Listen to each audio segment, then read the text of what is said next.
कृषि दर्शन कृषि दर्शन कृषि दर्शन कृषि दर्शन कृषि दर्शन कृषि दर्शन। किसान भाई बहनों को झुमकी बहन का तहे दिल से जुहार और साथ ही साथ गंदरू भाई की तरफ से भी किसान भाइयों को नमस्कार। कृषि दर्शन कार्यक्रम आपका स्वागत करता है। तो आइए देखते हैं कृषि समाचार। नमस्कार, कृषि समाचार में आपका स्वागत है। आपके साथ मैं हूं पूजा। आइए देखते हैं आज कृषि समाचार में क्या है खास। कृषि दर्शन अब YouTube और Facebook पर भी। मिट्टी की अम्लता में सुधार के लिए खेत में दे प्रति हेक्टेयर 3 से 4 क्विंटल चूना। राइस बीन के बेहतर उत्पादन के लिए लगाएं RBL1। अब समाचार विस्तार से। राज्य में तेज, ठोस और दीर्घकालीन कृषि विकास के लिए विजन डॉक्यूमेंट में शामिल कार्य योजनाओं के सार कुछ इस तरह से हैं। हर जिले में एक खास सब्जी, फल या अनाज फसल का व्यापक उत्पादन किया जाएगा और उस पर आधारित उद्योग लगाए जाएंगे। प्रदेश में बीज से लेकर सिंचाई तक नई तकनीकों का विस्तार होगा। माइनिंग वाले इलाके में भूमि अपरदन से निपटने के लिए योजनाएं बनाई जाएंगी। जल स्रोतों की कमी से निपटने के लिए 5 हेक्टेयर से बड़े तालाबों का निर्माण किया जाएगा। सिंचाई के लिए बिजली की किल्लत से निपटने के लिए सोलर पावर प्लांट केवल कृषि कार्यों के लिए लगाए जाएंगे। राज्य सरकार ने खेतीबाड़ी से संबंधित जानकारी को अधिक से अधिक किसानों तक पहुंचाने के उद्देश्य से दूरदर्शन पर आने वाले कार्यक्रम कृषि दर्शन का YouTube और Facebook के माध्यम से भी प्रचार प्रसार करने का निर्णय लिया है। इससे जो किसान अगर निर्धारित समय पर प्रसारित कृषि दर्शन कार्यक्रम देखने से चूक गए हों तो वे YouTube और Facebook के जरिए जब चाहें जितनी बार चाहें कार्यक्रम देख सकते हैं। जिन किसानों की खेत की मिट्टी अम्लीय है वो इसमें सुधार करने के लिए खेत की पहली जुताई करने के समय ही 3 से 4 क्विंटल चूना प्रति हेक्टेयर की दर से मिट्टी में मिला दे। इसके 15 से 20 दिन बाद आप कोई भी फसल खेत में लगा सकते हैं। झारखंड के कुल कृषि योग्य भूमि के बहुत बड़े हिस्से की मिट्टी अम्लीय है। अगर अम्लीय जमीन का उपचार न किया जाए तो फसलों की उपज में आशाजनक परिणाम मिलना मुश्किल है। अम्लीय मिट्टी के सुधार के लिए क्या, कैसे और कब उपचार किया जाए, इस संबंध में कृषि विशेषज्ञ की राय है। अम्लीय मिट्टी के सुधार के लिए जब पहला आप हल चलाते हैं उस टाइम में आपको चूना पदार्थ 3 से 4 क्विंटल प्रति हेक्टेयर के दर से डालना पड़ता है और उसको सही नमी होना चाहिए जिस टाइम में चूना डालते हैं और उसको 15-20 दिन के बाद आप कोई फसल ले सकते हैं। किसान भाई, आप अगर खरीफ मौसम में राइस बीन यानी राजमूंग की खेती करना चाहते हैं तो 15 जून से बुआई का काम शुरू कर दे। इस फसल से ज़्यादा पैदावार प्राप्त करने के लिए RBL1 नामक उन्नत किस्म का चयन करें। राइस बीन यानी राजमूंग की बुआई में कतारों के बीच 30 सेंटीमीटर की दूरी रखें। बीजों को 4 से 6 सेंटीमीटर की गहराई में लगाएं और प्रति हेक्टेयर 20 किलोग्राम बीज का उपयोग करें। बेहतर उत्पादन के लिए झारखंड के लिए अनुशंसित प्रभेद RBL1 लगाएं। ये 116 दिन में तैयार हो जाता है और इसकी औसत उत्पादन 15 से 18 क्विंटल प्रति हेक्टेयर है। पैडी ड्रम सीडर ऐसा कृषि यंत्र है जिससे किसान कादो किए खेत में धान के अंकुरित बीज की सीधी बुआई कर सकते हैं। इस यंत्र से 40 किलोग्राम बीज की जरूरत होती है। यह झारखंड जैसे प्रदेशों के लिए काफी उपयोगी है। इसकी कार्य क्षमता 2.5 एकड़ प्रति दिन है। अब हम मिलेंगे सफल किसान से और उन्हीं से मिलकर जानेंगे उनकी खेतीबाड़ी का हाल। तो आइए इनसे मिलते हैं। आज हमारे साथ एक ऐसे कामयाब किसान जुड़े हैं जो अपनी खेती के हर छोटे बड़े काम को बिल्कुल सही समय पर खत्म करने के लिए जाने जाते हैं। समय की यही पाबंदी इन्हें सभी फसलों से अच्छी उपज दिलाती है। यही इनकी कामयाबी का राज है। हम पहले फूल की खेती करते थे NHM के तहत। उसके ज़रिए हम राजस्थान गए ट्रेनिंग के लिए, सब्जी खेती के लिए। वहाँ जाने के बाद हमको वहीं मिले दिनेश जी। उनसे प्रेरणा मिली कि ड्रिप लगाओ, मल्चिंग करो और खेती करो। उससे हमको पहले 50,000 का मुनाफा होता था एकड़ में, अब 2 से 2.5 लाख रुपया 3 लाख रुपया का मुनाफा होता है हमको। और अब एक नजर राज्य के 5 प्रमुख शहरों के मौसम के मिजाज पर। आज राज्य के 5 प्रमुख नगरों के अधिकतम और न्यूनतम तापमान कुछ इस प्रकार दर्ज किए गए। रांची का अधिकतम तापमान 38 डिग्री सेल्सियस और न्यूनतम 24 डिग्री सेल्सियस। जमशेदपुर का अधिकतम तापमान 42 डिग्री सेल्सियस और न्यूनतम 28 डिग्री सेल्सियस। मेदिनीनगर का अधिकतम तापमान 42 डिग्री सेल्सियस और न्यूनतम 28 डिग्री सेल्सियस। देवघर का अधिकतम तापमान 43 डिग्री सेल्सियस और न्यूनतम 29 डिग्री सेल्सियस। वहीं धनबाद का अधिकतम तापमान 42 डिग्री सेल्सियस और न्यूनतम 28 डिग्री सेल्सियस दर्ज किया गया।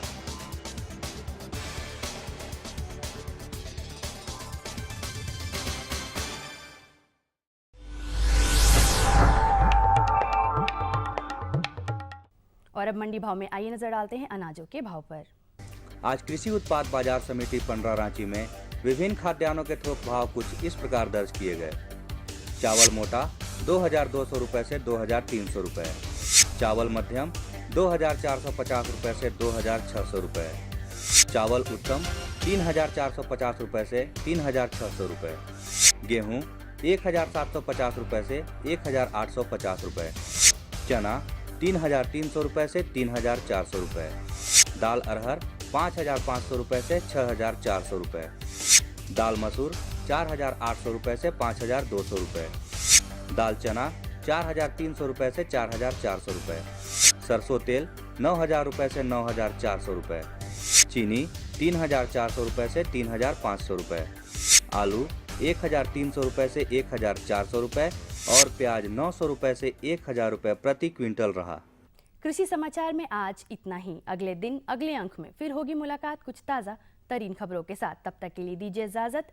नमस्कार, जोहार। कृषि समाचार के अंतर्गत आपने जानकारी ली मंडी की भाव के बारे में, मौसम के मिजाज के बारे में और तरह तरह की खेती बाड़ी के बारे में। लेकिन अब वक्त हो चला है एक छोटे से विराम का। तो किसान भाइयों, विराम के बाद हम पुनः हाजिर होंगे। तब तक आप बने रहिए हमारे साथ। ये लो और बताओ। बस। अरे ये क्या भैया जी, बस इतनी सी रासायनिक खाद? किसानी छोड़ रहे हो क्या? किसानी नहीं, नादानी छोड़ रहे हैं। मिट्टी की जांच कराई है।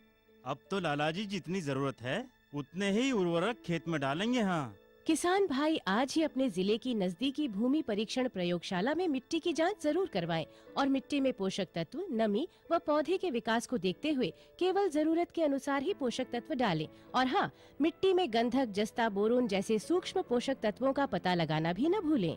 उर्वरक और जैविक खाद के सही उपयोग से भूमि का उपजाऊपन बनाए रखें, उत्पादकता बढ़ाएं, खर्चा घटाएं और बहुमूल्य विदेशी मुद्रा बचाने में भी सहयोग दें। और हाँ, धीमी गति से नाइट्रोजन उपलब्ध कराने वाले उर्वरकों जैसे नीम लेपित यूरिया को प्राथमिकता दें और यूरिया का पत्तों पर छिड़काव करें। अरे वाह, तू तो सचमुच समझदार हो गया रे। अधिक जानकारी के लिए संपर्क करें जिला कृषि अधिकारी या किसान कॉल सेंटर। क्या करूं? हाँ, मैं ऐसे ही करूंगा। हाँ, अच्छा, मैं जा रहा हूँ। अच्छा, जी जी जी, हाँ, ठीक है।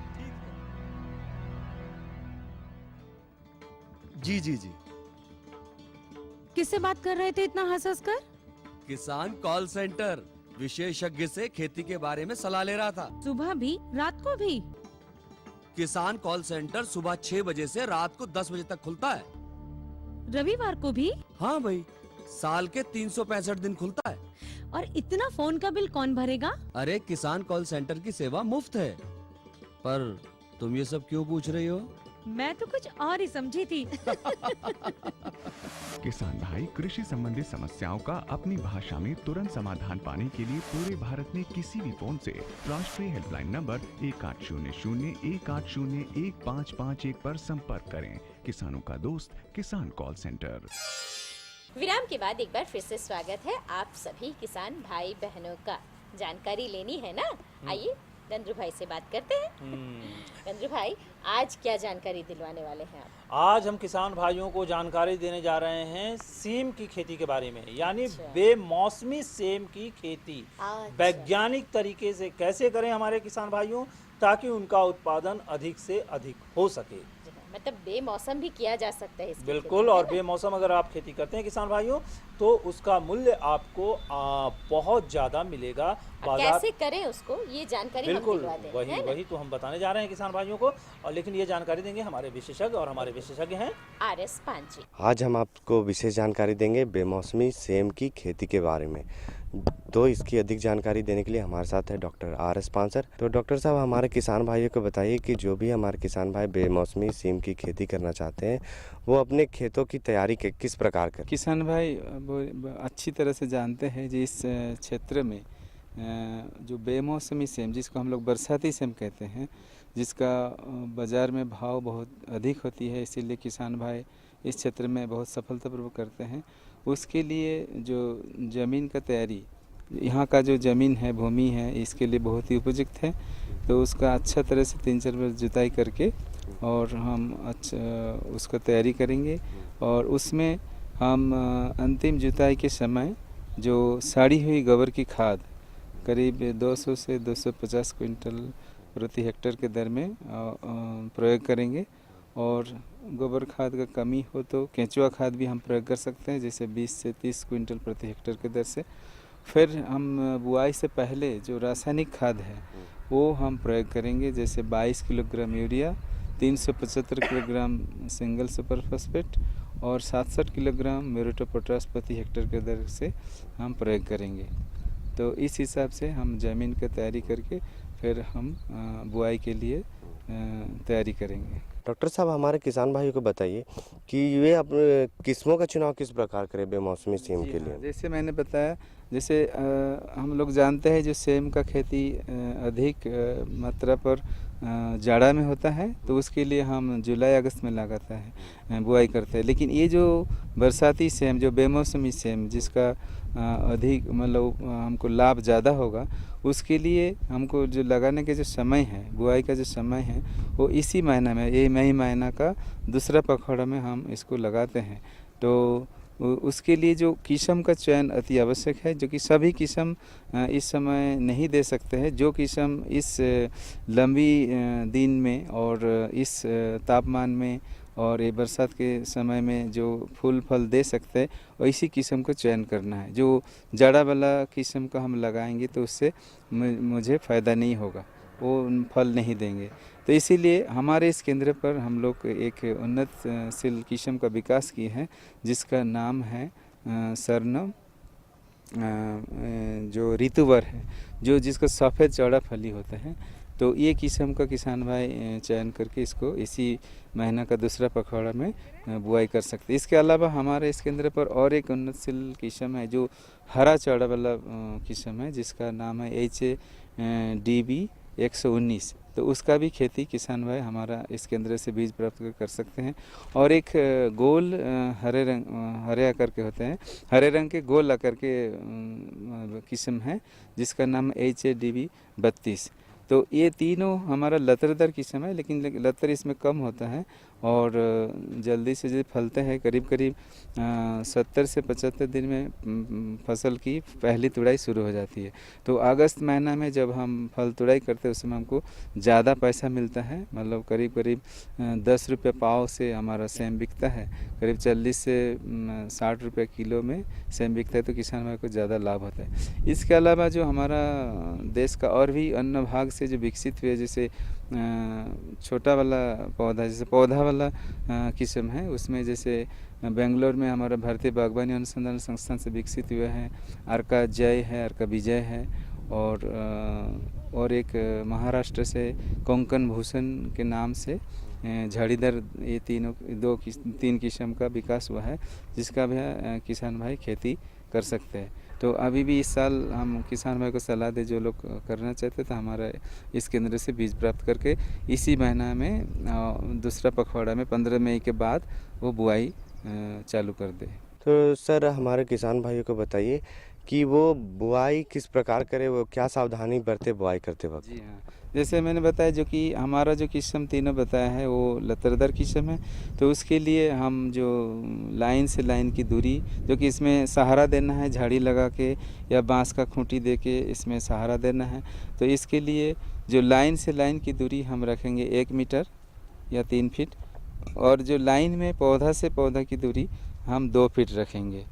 और जो झाड़ीदार किस्म है उसमें लाइन से लाइन 2 फीट और पौधा से पौधा 1 फीट।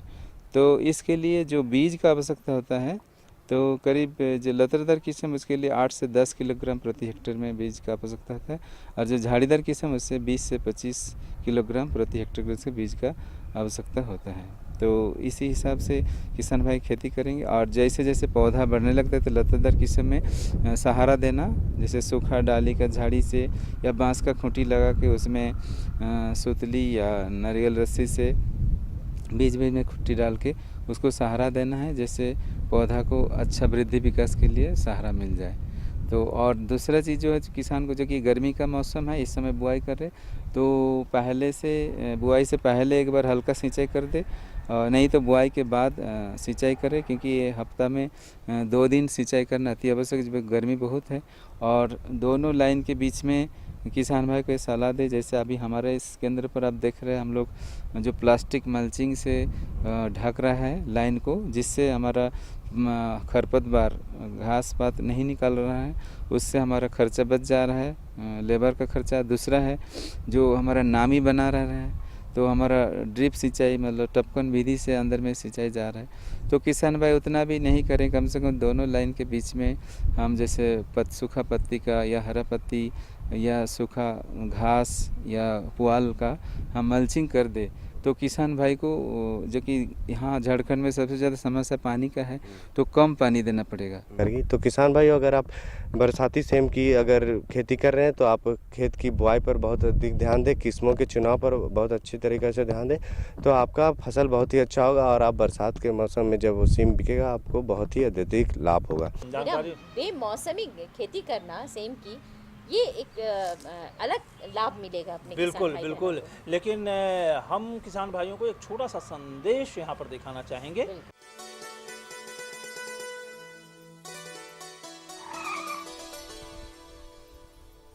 एक लीटर में 90 किलोमीटर का माइलेज है। वाह भैया, पेट्रोल तो बचा रहे हो, लेकिन पानी के बारे में क्या सोचा है? अरे सामू, पानी के पैसे से ही तो गाड़ी खरीदी है।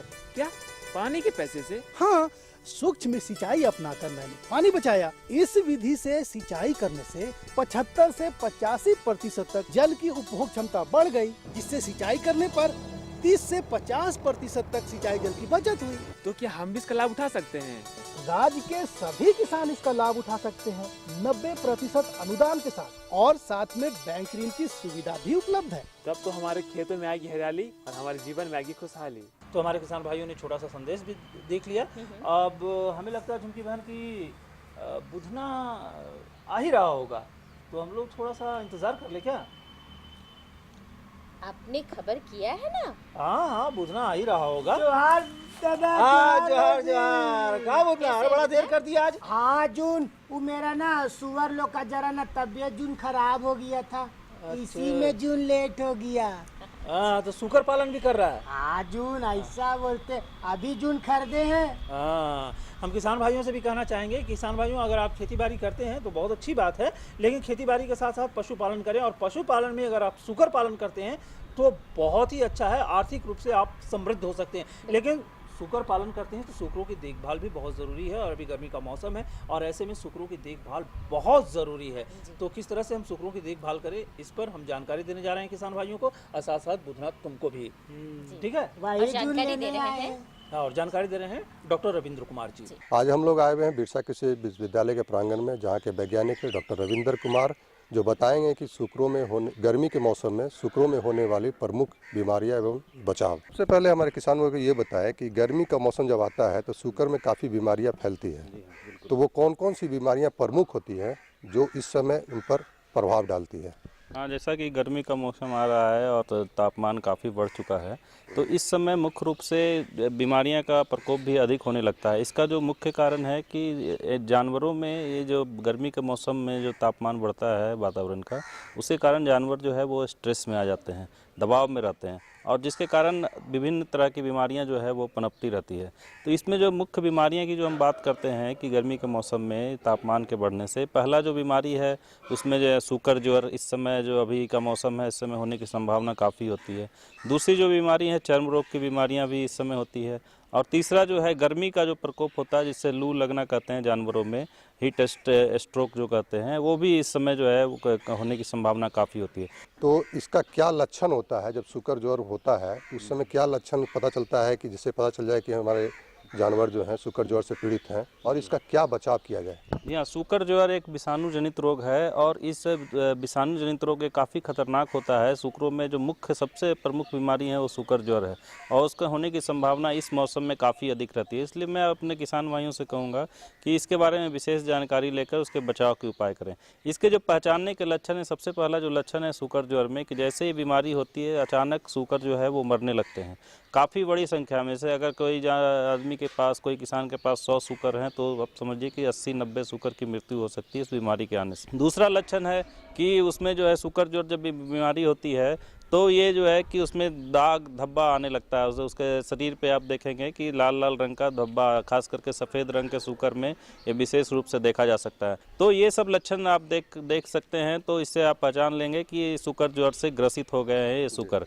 तो चूँकि ये विषाणु जनित रोग है तो इसमें जो है कि जब ये बीमारी आती है तो इसमें जो है इसमें कोई दवा इसका है नहीं। इसमें जो है मुख्य रूप से इसका बचाव ही कर सकते हैं और बचाव के उपाय ही इनको किसान भाइयों को जानना चाहिए।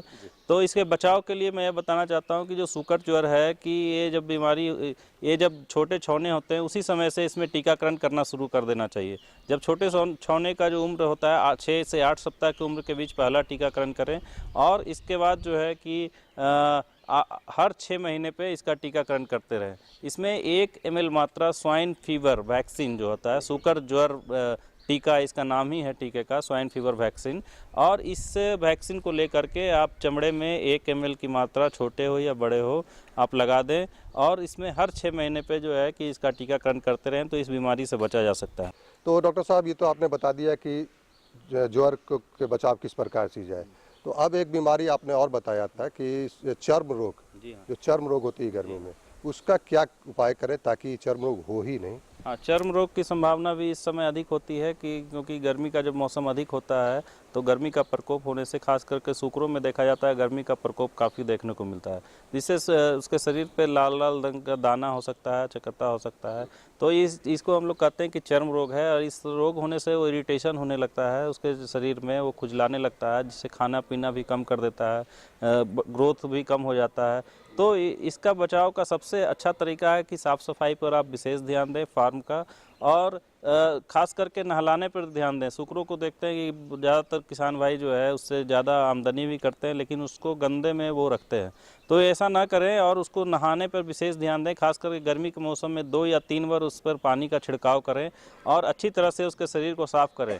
अगर आप सिर्फ पानी से उसको नहलाते हैं, उसके शरीर पर पानी डालते हैं सुबह शाम या 2 या 3 बार, तो ये चर्म रोग होने की संभावना आपका 60-70% कम हो जाता है। लेकिन यदि चर्म रोग होता है तो फिर उसका इलाज कर सकते हैं। आइवरमेक्टिन नामक दवा है जो कि चमड़े में उसको देते हैं 33 किलो वजन पर 1 ml, जिससे किसी तरह का चर्म रोग या इरिटेशन या उस तरह का होता है तो उसमें ये दवा काम करती है। इसके अलावा आप करंज का तेल भी लगा सकते हैं उसके शरीर पे, इसमें कपूर और गंधक मिला करके उसमें उसके शरीर पर आप अगर मलते हैं तो ये चर्म रोग की जो होने की संभावना होती है ये भी वो इसका इलाज कर सकते हैं, इस तरह से जो देसी इलाज कर सकते हैं। तो जैसे ही ये लू लगता है तो इस समय विशेष ध्यान देने की ज़रूरत होती है। उस समय आप स्टार्टिंग में भी इसका पहचान कर सकते हैं कि हमारे जो सूकर है वो गर्मी से प्रभावित हो रहे हैं। इसमें वो काफ़ी तेज़ से सांस लेंगे, जीभ बाहर निकाल देंगे और जो है कि उसके नाक से पानी निकलने लगेगा और मुंह से पानी आने लगेगा और जो है कि वो खाना पीना बंद कर देंगे या कम कर देंगे, लेटे रहेंगे, तेज़ी से सांस लेंगे। तो ये सब लक्षण है कि आप शुरुआती लक्षण इससे पकड़ सकते हैं कि हमारे जो सूकर है वो गर्मी से प्रभावित हो रहे हैं और लू लगने की संभावना इसमें हो सकती है।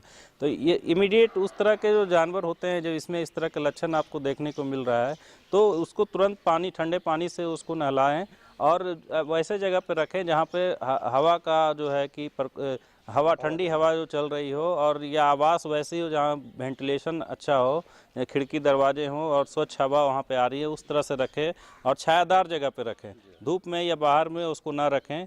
उसके बाद पीने के लिए वो आप कोशिश करें कि वो ठंडा पानी उनको पीने के लिए दे और उसके शरीर के नीचे का जो भाग है, पैर है या पीछे का जो भाग है, उसको आप, यदि आपके जानवर को लू लग गया है तो उस समय ठंडा या बर्फ़ से भी उसको जो है कि हाँ भिंगा सकते हैं, ताकि उसमें जो है उसके शरीर का तापमान कम हो। जैसे ही लू लगता है तो उसके शरीर का तापमान काफ़ी अधिक होने लगता है। तो मुख्य कोशिश यही करना है कि किसी तरह से उसके शरीर के तापमान को कम करें। जब तक वो कम नहीं करेंगे तो सूकर जो है ये लू का प्रकोप खत्म नहीं होगा और जो है सूकरों की मरने की संभावना भी अधिक हो जाती है। तो डॉक्टर साहब ने अच्छी जानकारी दी किस प्रकार से गर्मी का मौसम में सूकरों में होने वाली प्रमुख बीमारियां और उनके बचाव किस प्रकार से की जाए। इस संबंध में काफ़ी अच्छी जानकारी हमें डॉक्टर साहब ने दी और किसान भाई अगर इसको देखे होंगे, सुने होंगे तो वो इससे काफ़ी लाभान्वित होंगे। डॉक्टर साहब आप यहाँ आए, अच्छी जानकारी दी, इसके लिए आपका बहुत बहुत धन्यवाद। कैसा लगा जानकारी? ये तो बहुत अच्छा जानकारी मिला। हाँ। अब हमको समझ में आ गया कि गर्मी का दिन में जहाँ रखे हैं सुअर को उसको साफ सुथरा करके रखना चाहिए। हाँ, हम जानते हैं जून मतलब समय का अभाव था, इसीलिए वैसे ही में छोड़ देते थे, इसीलिए बीमार पड़ गया। हाँ, तो इन सब चीज़ों की देखभाल बहुत ज़रूरी है।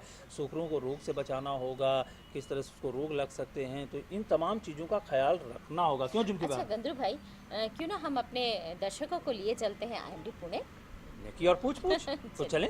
भारतीय मौसम विभाग पुणे से प्राप्त आज का मौसम पूर्वानुमान इस प्रकार है।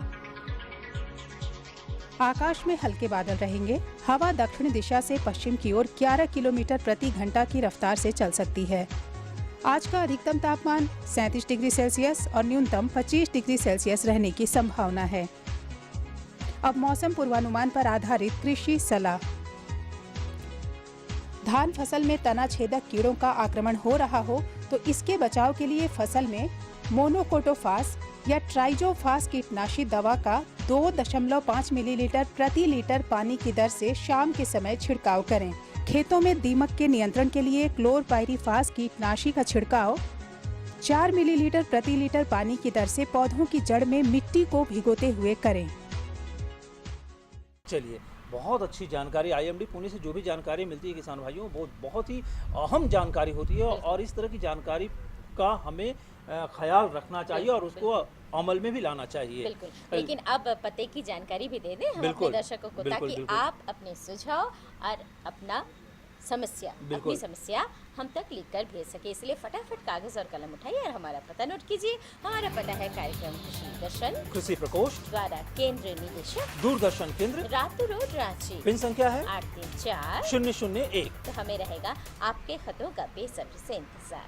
तो किसान भाइयों, इसी के साथ हम सबों को दीजिए अनुमति। नमस्कार।